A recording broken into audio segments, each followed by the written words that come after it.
This week, we meet the inventor behind one of crowdfunding's most successful projects. We go to work remotely, see how the innovative use of virtual reality is changing lives. And we take a closer look at the throwable panoramic camera. That's all to come on the Gadget Buzz.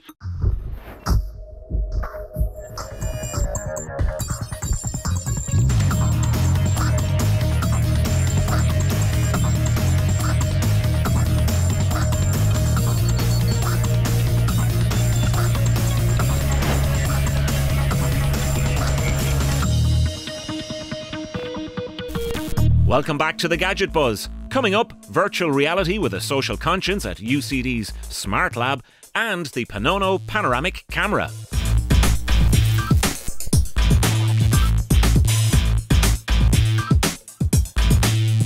So Elizabeth, this is a very busy, visually impressive lab. We've got all these 3D printers and loads of technology and machinery going on. It's busy at times, I presume?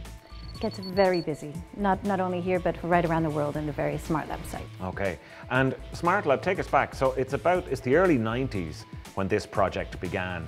And I know in broadly speaking, it's to bring together people in technology, artists, creators, to bring forward social innovation. Can you explain that? Exactly. So we stand for real social innovation, technology innovation rather than invention. The difference being to invent is to say, my big eureka moment, I and only I have invented this gadget and now I shall sell it, or advance science through that invention. Innovation is different. It's about observing existing technologies, tools, trends, curriculum, methodologies, and rethinking them so that they better serve the needs of all of society, not just the so-called mainstream or norm. We're all somewhere on a spectrum of humanity.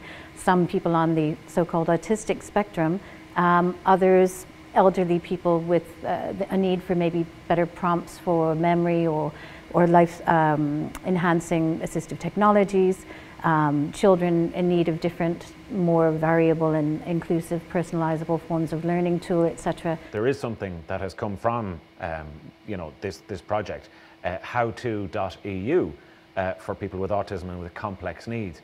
This is a remarkable, astonishing development which combines the world of virtual reality and 3D technology and actually empowers people and gives them confidence and makes them face up to any fears they might have about interacting with society or in the workplace or anything like that. We've done a variety of collaborative spaces where people with Asperger's or autism can learn life skills and future job skills. Things like how to present an interview for people who find it very intimidating, in fact often impossible, to engage in a real life interview with a real life group of people round a table.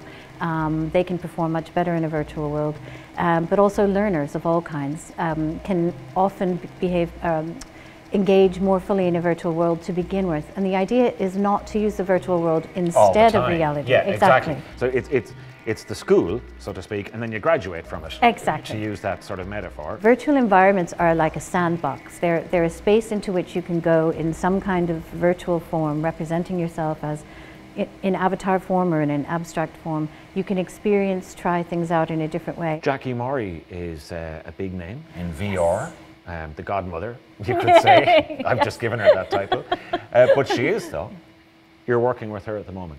Jackie Mori is definitely, I would say, the kind of doyen of virtual worlds. She was one of the first inventors. She created one of the first head-mounted displays out in Los Angeles, and she wrote her PhD with SMARTlab on that topic. The current project involves outer space, which really is the stuff of virtual reality. You see it in movies, representations of it. I saw recently there's a virtual roller coaster through the galaxy that I was reading about. What's this current project that's going on? So one of Jackie's current projects is fascinating. So NASA, the space agency, has commissioned her company, which is called All These Worlds, a company she's founded in the past few years.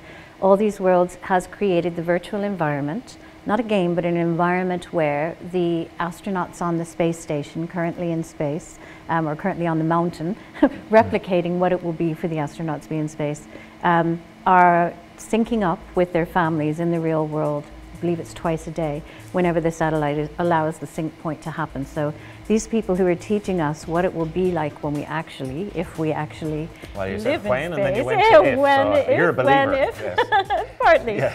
I'm a semi-formed believer, Right. but certainly soon there will be teams of astronauts living in space, Right. whether we all follow them or not. And the idea is those people have been rigorously psychologically tested. An astronaut is not allowed to go into space if they haven't had many kinds of training.